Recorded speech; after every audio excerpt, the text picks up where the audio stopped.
আমার নিজের দেওয়া শিক্ষায় আজকে আমার কাল হলো।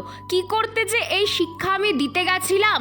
ধুর, ধরা না পড়ে গাছ চুরি করা একটা শিল্প, আর আজকে সেই শিল্পকে কাজে লাগিয়েই আমার সামনের বাড়ি থেকে চুরি করার প্ল্যান করেছিলাম। কিন্তু শেষে যে এমন হবে কে জানতো।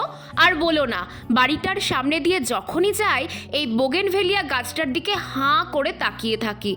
কোনো রকম যত্ন ছাড়াই কি সুন্দর কারেন্টের পোল ধরে গাছটা উঠেছে দেখো। আর আমি আমার ছাদ বাগানের গাছগুলোকে এত যত্ন করি, তাও এত ফুল হয় না। তাই ঠিক করেছিলাম আজকে একটা ডাল ভেঙে বাড়ি নিয়ে যাব। যেই ডালটা ভাঙতে গেছি অমনি ধরা পড়লাম। না, ওই বাড়ির মালিকের কাছে না, আমার নিজের ভাইয়ের কাছে।